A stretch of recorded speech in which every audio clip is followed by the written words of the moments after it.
A very warm welcome to all of you. Today we shall read the poem How to Tell Wild Animals from the book First Flight.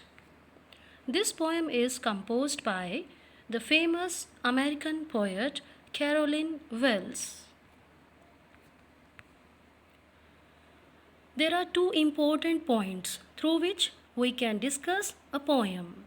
The first point is what? What indicates subject matter, theme and message. For example, यहाँ पर इस poem में poet बताती हैं how to tell. Tell means identify wild animals. जंगली जानवरों की पहचान कैसे की जाए, उनकी फिजिकल अपीयरेंस से या उनके पर्टिकुलर नेचर से. So this is the subject matter of the poem. And the second point is how poetic devices. It means which poetic devices are used in the poem. I would like to tell you that it is a humorous poem. Humorous poem means a poem which is amusing, witty and which makes us laugh. Let us read the poem. If ever you should go by chance to jungles in the east, and if there should to you advance a large and tawny beast, if he roars at you as you are dying, you will know it is the Asian lion. If ever, अगर कभी, you should go by chance, अगर कभी आप by chance कहीं जाएं, कहाँ जाएं? To jungles in the east. In the east means eastern countries, पूर्वी देशों के जंगलों की तरफ अगर आप जाएं. And if there should to you advance, और आपकी तरफ कोई आगे की तरफ आए, आपकी तरफ. एडवांस मीन्स आपकी तरफ आगे आ रहा है. कौन? A large and tawny beast. Tawny means brownish yellow colour. एक बड़ा सा भूरे पीले रंग का बीस्ट एनिमल आपकी तरफ आगे आ रहा है. If he roars at you as you are dying, और वो इतना तेज़ जो है रोर करेगा, मीन्स दहाड़ेगा कि उसके इस रोर से ही आप मर जाएंगे.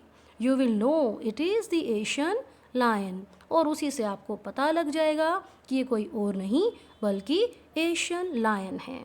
तो हम देखते हैं कि कितने ह्यूमरस तरीके से, फ़नी और अम्यूजिंग वे से पोएट बता रही है कि एक बड़ा सा एनिमल आपकी तरफ आएगा और उसके ग्राउलिंग से ही आप जो है मर जाएंगे.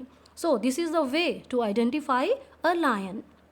Now let us discuss its rhyme scheme. Rhyme है इसकी ABCC. जैसे देखिए, हर लाइन के लास्ट वर्ड को हम लेते हैं और जिनकी भी साउंड सिमिलर होती है तो उसे राइम स्कीम कहा जाता है. जैसे इस फर्स्ट स्टेंजा में chance, advance, east, beast, dine, lion, ये राइमिंग वर्ड्स हैं. Now the second stanza. Or if sometime when roaming round a noble wild beast greets you with black strips on a yellow ground, just notice if he eats you, this simple rule may help you learn the Bengal tiger to discern. Or if sometime when roaming round, और अगर कभी roaming round means इधर उधर घूमते हुए आपको कौन मिले? A noble wild beast. Noble means impressive, graceful in size. Wild beast जंगली जानवर. Greets you means meets you, welcomes you. अगर आप कभी इधर उधर घूम रहे हैं और आपका स्वागत करता है एक शानदार जंगली जानवर, क्या पहचान है उसकी? With black strips on a yellow ground. Yellow ground means yellow background है और उस पर काली धारियाँ हैं. As you can see in the pic. Just notice if he eats you. तो ऐसी पहचान बताने के बाद पोएट कहती है कि आप नोट कीजिएगा अगर वो आपको खाता है, इट मीन्स वो आपको देखते ही आपके ऊपर अटैक कर देगा. और इस सिंपल रूल से ही, यानी कि आपको देखते अगर वो अटैक कर रहा है तो बड़ी सिंपल सी बात है कि इससे आपको पता चल जाएगा ये कौन है? The Bengal tiger. To discern means identify. You can identify very easily. कैसे? क्योंकि वो आपको देखते ही आप पर अटैक कर देगा. So this is the Bengal tiger. Now let us discuss its rhyme scheme. The same rhyme scheme here in the second stanza. A B C C and the rhyming words are round, ground, you, learn, discern. अब जो है next poetic device है इसमें first line में देखिए roaming round, र sound repeat हो रही है तो एलिटरेशन है यहाँ पर।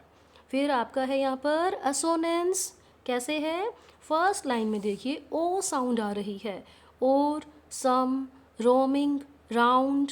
फिर थर्ड में देखिए ऑन, येलो, ग्राउंड, तो ओ साउंड यहाँ पर प्रोमिनेंट है, इसीलिए यहाँ पर असोनेंस है। Now third stanza. If strolling forth a beast you view, whose hide with spots is peppered, as soon as he has leapt on you, you will know it is the leopard. It will do no good to roar with pain, he will only leap and leap again.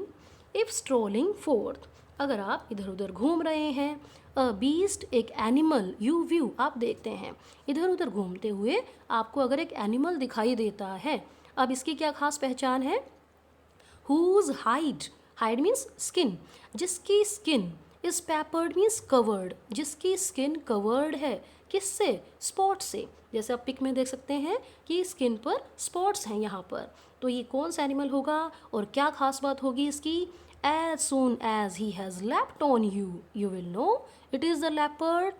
leapt means वो jump करेगा, जैसे ही वो आपको देखेगा तो आपके ऊपर jump कर देगा, और इसी से आप पहचान जाइएगा कि ये तो लेपर्ड है।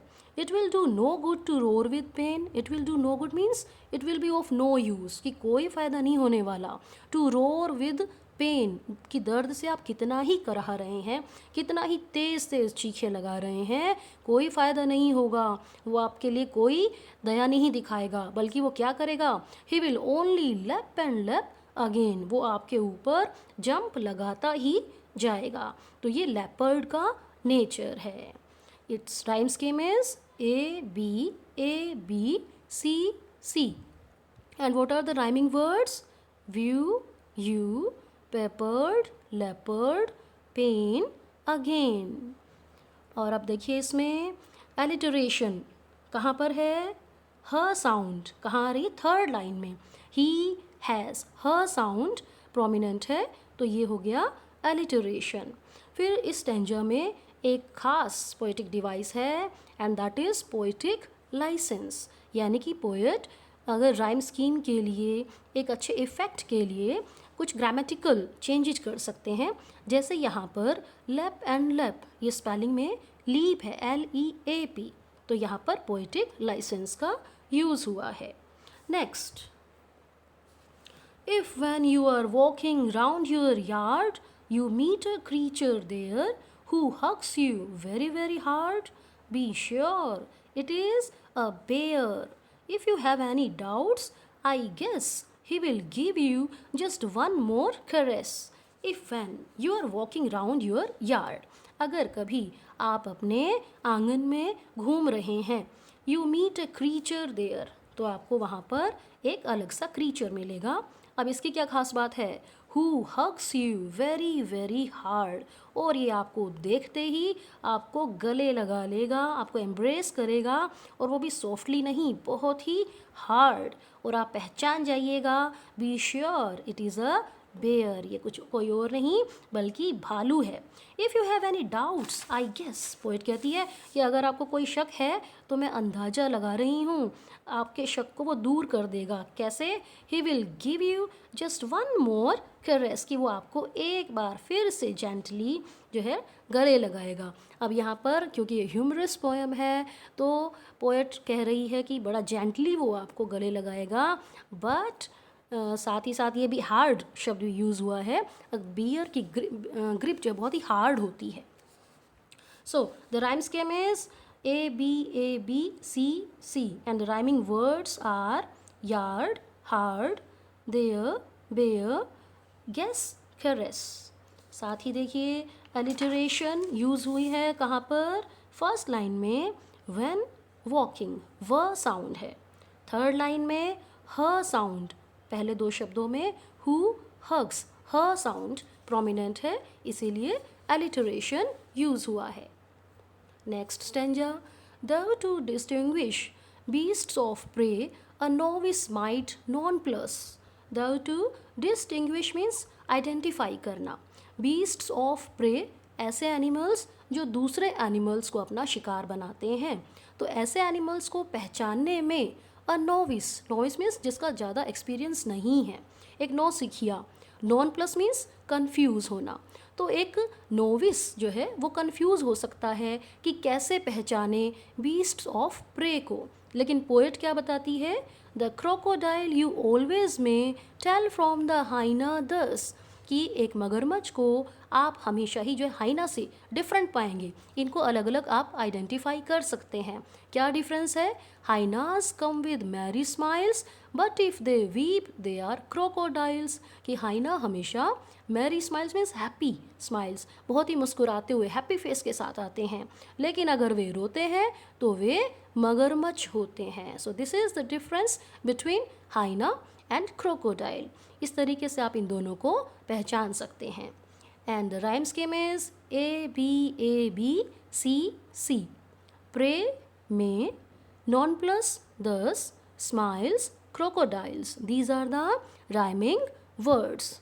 And now alliteration. In which words? Novice, non plus, न sound.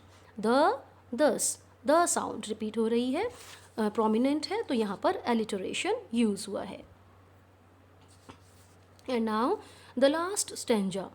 The true chameleon. It's small, a lizard sort of thing.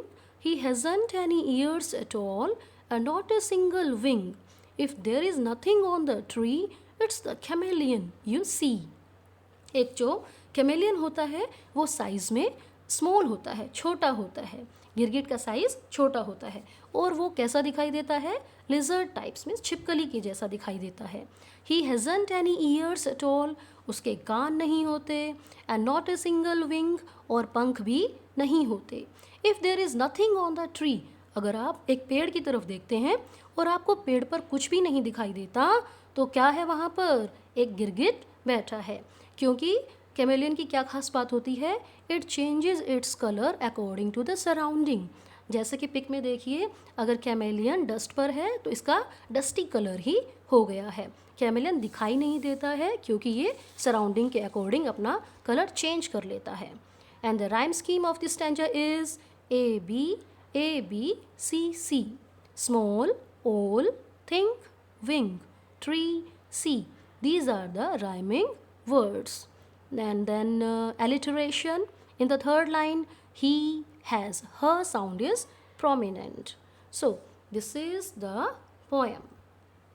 And now, what message does the poet want to convey to us? Simple. Laugh and make others laugh. Why? Because humor is mankind's greatest blessing. हंसिए और हंसाते रहिए. Thank you very much for watching this video.